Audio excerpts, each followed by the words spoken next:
Assalamualaikum, poro sedulur. Saya doakan semoga panjenengan selalu diberi kesehatan, dan banyak rejeki ya. Amin. Paris terkenal sebagai kota cahaya, kota cinta, dan kota fashion. Tapi ada alasannya mengapa kota ini memiliki sebutan tersebut. Ibu kota Prancis ini disebut dengan kota cahaya karena kota ini merupakan salah satu kota pertama di Eropa yang memiliki lampu jalanan di boulevard dan di sekitar monumen-monumen pentingnya. Disebut dengan kota cinta karena Paris merupakan tempat tujuan favorit para pengantin baru yang ingin berbulan madu.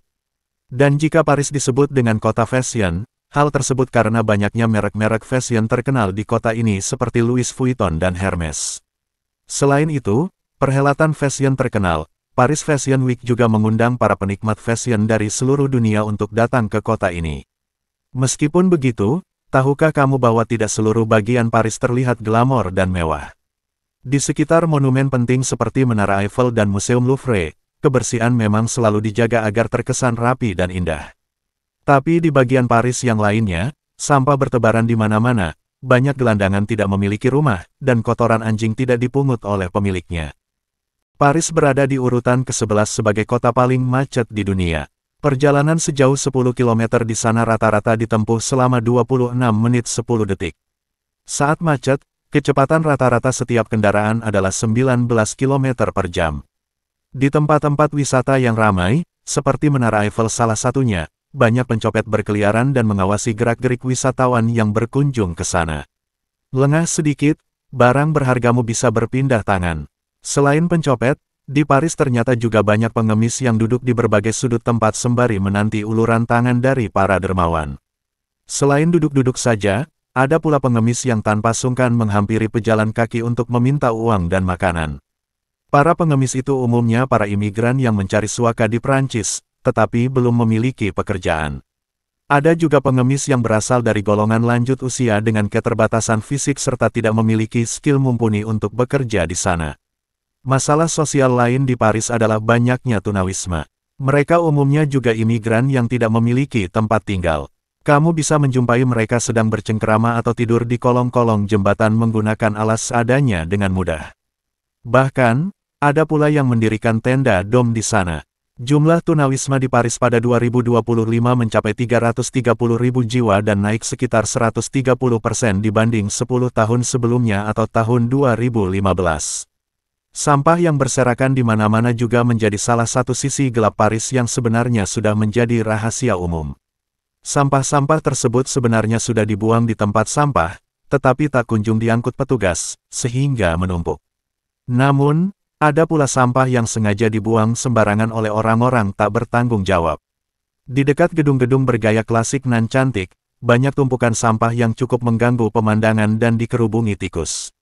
Sisi lain yang sangat mencengangkan dari Paris adalah sanitasi yang buruk, terutama di kalangan tunawisma.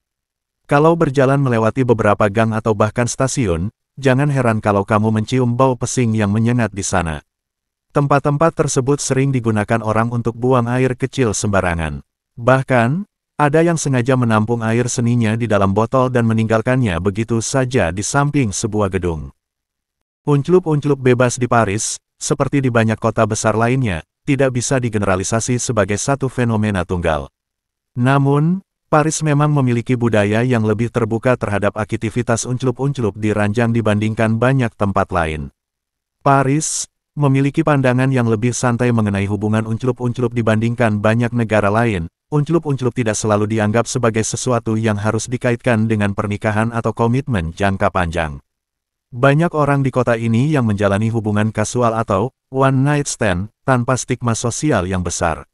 Seperti di banyak kota besar lainnya, aplikasi kencan sangat populer di Paris. Aplikasi-aplikasi ini mempermudah pertemuan untuk hubungan unclup-unclup atau lebih serius, tergantung pada preferensi masing-masing individu. Paris memiliki kehidupan malam yang sangat aktif. Banyak bar dan klub yang menjadi tempat pertemuan bagi mereka yang mencari hubungan santai. Distrik seperti Pigolo terkenal dengan sejarah distrik abangnya, dan Lomorois, pusat LGBTQ+, adalah beberapa area yang dikenal dengan budaya kencon dan pertemuan yang lebih bebas. Bagi mereka yang tertarik dengan gaya hidup lebih eksploratif, Paris juga memiliki klub-klub swingor atau bertukar bini untuk melakukan unclup-unclup dan tempat-tempat yang mendukung Libertinogo, atau gaya hidup unclup-unclup bebas dalam komunitas yang setuju. Beberapa klub terkenal antara lain Los Condols dan Lotacon, yang dikenal sebagai tempat eksklusif untuk pasangan atau individu yang ingin bereksperimen dalam suasana yang lebih pribadi. Unclup-unclup di Paris dianggap sebagai sesuatu yang alami dan pribadi. Prancis juga dikenal dengan budaya, affair, atau hubungan luar nikah yang lebih diterima dalam beberapa kalangan.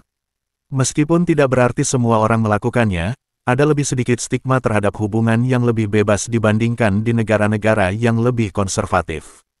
Meskipun bisnis jual beli jajanan apem tidak sepenuhnya legal di Prancis, ada toleransi terhadap aktivitas ini di beberapa area. Paris memiliki sejarah panjang dalam industri ini, terutama di distrik Pigalle yang terkenal dengan klub malam dan pertunjukan erotos seperti Moulin Rouge. Namun, undang-undang saat ini lebih menargetkan pelanggan daripada pedagang jajanan apem itu sendiri. Paris memiliki budaya unclup-unclup yang lebih terbuka dibandingkan banyak kota lain, tetapi bukan berarti semua orang menjalani gaya hidup unclup-unclup bebas. Seperti dimanapun, interaksi unclup-unclup di kota ini tetap bergantung pada kesepakatan, kenyamanan, dan rasa hormat antara individu yang terlibat. Paris berawal dari sebuah permukiman kecil suku Celtic Parisi di Pulau Ile de la Cité sekitar abad ke-3 SM. Pada abad pertama SM, Kekaisaran Romawi menaklukkan daerah ini dan menamainya Lutetia, yang kemudian berkembang menjadi kota penting di Gallia Romawi. Pada abad ke-5 M, setelah jatuhnya Kekaisaran Romawi, suku Franka menguasai wilayah ini, dan Raja Clovis pertama menjadikannya ibu kota. Nama Paris mulai digunakan pada abad ke-6, diambil dari nama suku Parisi. Selama abad pertengahan, Paris berkembang menjadi pusat perdagangan, pendidikan, dan kebudayaan. Pada abad ke-12, Universitas Paris didirikan, menjadikannya salah satu pusat ilmu pengetahuan Eropa. Paris memainkan peran besar dalam Revolusi Prancis tahun 1789 sampai tahun 1799 yang menggulingkan monarki dan mengubah sejarah Eropa. Pada abad ke-19, Napoleon Bonaparte dan kemudian Napoleon III melakukan modernisasi besar-besaran, termasuk pembangunan jalan raya, monumen, dan sistem sanitasi. Pada abad ke-20, Paris menjadi pusat seni, mode, dan politik global. Kota ini juga mengalami pendudukan Nazi selama Perang Dunia II tahun 1940 sampai tahun 1944 sebelum akhirnya dibebaskan oleh Sekutu. Saat ini, Paris adalah salah satu kota paling berpengaruh di dunia dalam bidang seni, budaya, ekonomi, dan politik. Terima kasih banyak telah menonton, semoga terhibur dan bermanfaat. Akhir kata, wassalamualaikum. Sampai jumpa di segmen berikutnya.